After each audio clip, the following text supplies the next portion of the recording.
Subscribe कीजिए Anupama Jha channel को और इस बेल आइकन को प्रेस कीजिए नए अपडेट्स के लिए। Hello and welcome. आज की हमारी वीडियो में हम बनाने वाले हैं प्लास्टिक बैग डिस्पेंसर या प्लास्टिक बैग ऑर्गेनाइजर। क्योंकि मैंने कई घरों में देखा है कि जैसे प्लास्टिक बैग्स वो हम उसको एक जगह डब्बे में भर देते हैं या कहीं पे भी रखते हैं तो बहुत ही क्लटर्ड सा अनऑर्गेनाइज सा लगता है, वो अच्छा नहीं लगता। और अगर हम मार्केट से खरीदते हैं तो ये थोड़ा एक्सपेंसिव हो जाते हैं प्लास्टिक बैग ऑर्गेनाइजर या डिस्पेंसर। तो इस वीडियो में हम देखेंगे कि आप घर पे ही कैसे वेस्ट चीजों से प्लास्टिक बैग डिस्पेंसर बना सकते हैं और इसके लिए आपको ना ही कुछ खरीदने की जरूरत है ना ही आपको एक्स्ट्रा टाइम देने की जरूरत है। अगर आप वर्किंग हैं या होम मेकर हैं तो दोनों ही केसेस में आप इसे बहुत आसानी से बना सकती हैं, क्योंकि बहुत जल्दी मेरे ख्याल में 5 से 10 मिनट के अंदर बन जाता है। इस वीडियो में मैं 3 तरह के प्लास्टिक बैग ऑर्गेनाइजर या प्लास्टिक बैग डिस्पेंसर बनाने वाली हूँ। तो आपके पास जिस तरह का सामान अवेलेबल हो, इजीली अवेलेबल हो, तो आप उसे बना सकते हैं और ये बहुत ही आसान है। आइए देखते हैं। इसके लिए हमें एक चाहिए कोल्ड ड्रिंक की कोई भी खाली बोतल। मेरे पास ये 1.25 लीटर की है, आपको बड़ी बनानी है तो आप 2 लीटर की भी ले सकते हैं। पेपर कटर, सीजर्स, प्लास्टिक की रबड़ और धागा या रस्सी और टेप।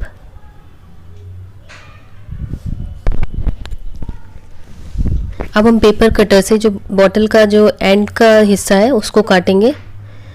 ये देखिए निशान होता है यहाँ पे, उस निशान से हम काटना शुरू करेंगे।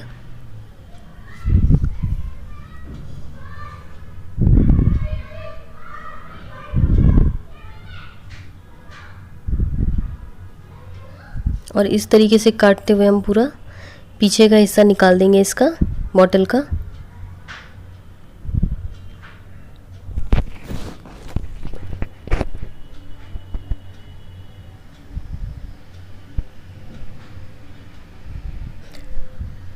अब कैंची से काट लीजिए।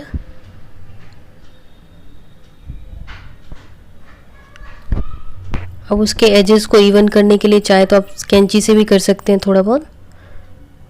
और इसका रैपर उतार लीजिए। अब कैंची से जो एक्स्ट्रा टेढ़ा मेढ़ा एज हो रखा है उसको मैं सही कर रही हूँ। और आप चाहे तो जो इसका किनारा है, जो इसके एजेज है, इसको स्मूथ करने के लिए आप चाहे टेप लगा सकते हैं, लेकिन मैं टेप की जगह कैंडल का इस्तेमाल कर रही हूँ। और कैंडल जला के इसको बॉटल को एकदम चिपकाए नहीं, थोड़ी दूरी पे रखें और जो इसके शार्प एजेस हैं वो स्मूथ हो जाएंगे, हाथ कटने वगैरह का डर नहीं रहेगा फिर। ये देखिए इस तरीके से बॉटल को टच नहीं करना है, थोड़ा सा डिस्टेंस बना के रखना है।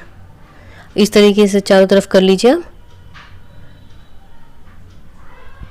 अब ये स्मूथ हो चुका है, अब हाथ कटने का कोई डर नहीं है। आप चाहे तो इस पे टेप भी लगा सकते हैं। अब ऊपर की तरफ 1-1.5 इंच छोड़ के हम थोड़ा सा छेद बना लेंगे, गोल सा।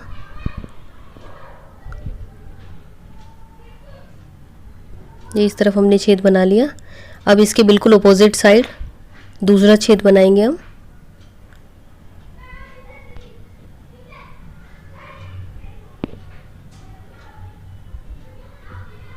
छेद ज़्यादा बड़ा ना करें। अब जो रस्सी है हमारे पास उसे उस होल के ऊपर रख दीजिए और सीजर्स की नोक की सहायता से या सीजर्स की जो पॉइंटेड एंड होता है उसकी सहायता से रस्सी को अंदर डाल दीजिए। फिर 2 या 3 जो भी जितना भी आप मारना चाहें गांठ मार दीजिए ताकि रस्सी उस साइड से बाहर ना निकले।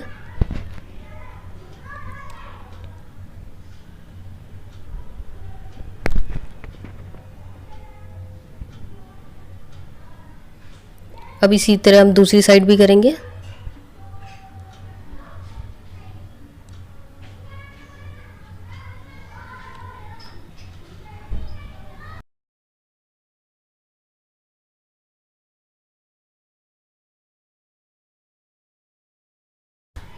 ये देखिए हमारी रस्सी दोनों तरफ बंध के तैयार हो गई है। अब इस बॉटल को आप चाहे हैंग कर सकते हैं और अब इसके आगे वाला जो सिरा है उसको काटना है, क्योंकि बहुत नैरो होता है। ये देखिए ये हमने काट लिया। और आप चाहे तो इसे भी कैंडल से स्मूथ कर सकते हैं, जैसे हमने पीछे के सिरे को किया था।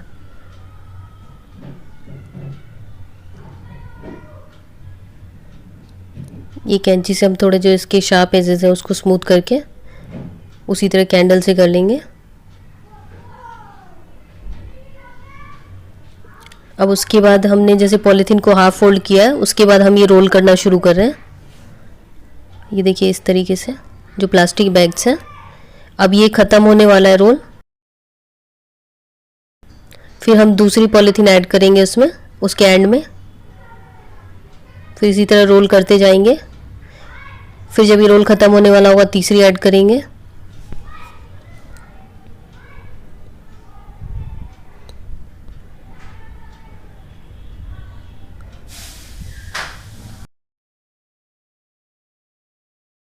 आप इसी तरह एक बार में 40 से 50 पॉलीथीन तक डाल सकते हैं। जो भी चीज़ें ये डिस्पेंसर बनाने के लिए चाहिए वो आपको डिस्क्रिप्शन बॉक्स में मिल जाएगा, आप वहाँ से देख सकते हैं। आप चाहे तो इस टाइप के रोल बना के रख भी सकते हैं एक्स्ट्रा यूज़ के लिए, जब ये ख़त्म हो जाए तो फिर अगला रोल लगा दिया। ये आप कभी भी इस टाइप का रोल खाली बैठे टाइम में कर सकते हैं, जैसे टीवी वगैरह देखते हुए, या बच्चे भी कर सकते हैं। बच्चों को अगर बता दें उन्हें काम इंटरेस्टिंग लगेगा। इस तरह से बना के हमने रबर बैंड लगा लिया। अब ये बॉटल है, इसको इसके दोनों सिरों को हमने स्मूथ कर लिया है कैंडल से। अब इसको आप घुसा दीजिए इसमें। ये तो मैंने कम ही पॉलीथीन यूज़ की है, आप चाहे जितने मर्जी 25, 30, 40 एक बार में यूज़ कर सकते हैं। ये देखिए ये कितने स्मूथली निकल रहा है। इस तरह का रोल बना के आप एक्स्ट्रा रख सकते हैं। जैसे ये ख़त्म हो गया तो आप दूसरा उसमें डाल सकते हैं, और बहुत इजी है, कहीं पे भी आप किचन में इसे हैंग कर दीजिए। और दूसरा तरीका, या तो अगर आपको टाइम नहीं है आपके पास, तो जैसे प्लास्टिक बैग्स को आप इसमें भर दीजिए, बिना फोल्ड किए हुए, बिना रोल किए हुए, जैसे तैसे भर दीजिए।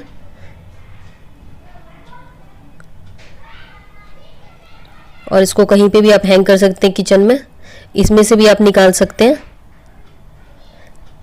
लेकिन पहले वाला तरीका ज़्यादा स्मूथ और थोड़ा साफ़ सुथरा लग रहा था। यह है कि बिल्कुल भी अगर आपके पास टाइम नहीं है तो कर सकते हैं। और इसी तरह ये खाली टिश्यू पेपर बॉक्स है मेरे पास, और रोल बना के रखा है जैसे मैंने पहले भी बताया। इस रोल को हम इसके अंदर डाल देंगे। इसको कहीं भी रख लीजिए। ये देखिए कितने स्मूथली निकल रहा है, जैसे हम टिश्यू पेपर निकालते हैं। ये खाली टिश्यू बॉक्स है, इसके लिए भी हमें कुछ भी खर्चा करने की ज़रूरत नहीं पड़ी, ये घर पे इजीली मिल जाता है।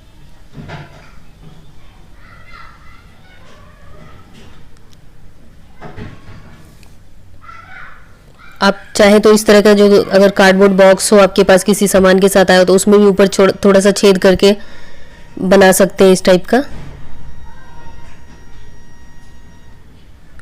या तो ये देखिए मेरे पास एक पुराना डब्बा है किचन का, वो टूटा हुआ है, तो मैं इसका कैसे करने जा रही हूँ।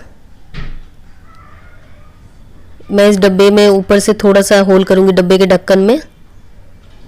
ये देखिए मैंने काट लिया, ज़रूरी नहीं है कि बिल्कुल राउंड ही होना चाहिए। अब ये देखिए ये किचन के कैबिनेट के अंदर वाली ये किचन के कैबिनेट के अंदर वाले दरवाजे पे मैंने इसको ये क्लिप के सहायता से लगाया है। और ये क्लिप जो होता है ये 5-10 रुपए में मिल जाते हैं मार्केट में इजीली। और ये डब्बा पहले से थोड़ा सा टूटा हुआ था, तो मैंने इसमें 3 छेद करके ये लगा दिया। उसके बाद ये क्लिप के आगे वाला जो प्लास्टिक होता है वो आराम से निकल जाता है, तो फिर उसके बाद मैंने इसे लगा दिया। अब इसके अंदर मैं ये देखिए रोल मैंने बनाया उसको डाल दिया, और ये डब्बा देखिए अब टूटा हुआ है। ये देखिए ये कितनी आसानी से निकल रहा है बिना किसी मेहनत के। Thanks for watching, and if you like the video, please don't forget to like, share and subscribe to my channel.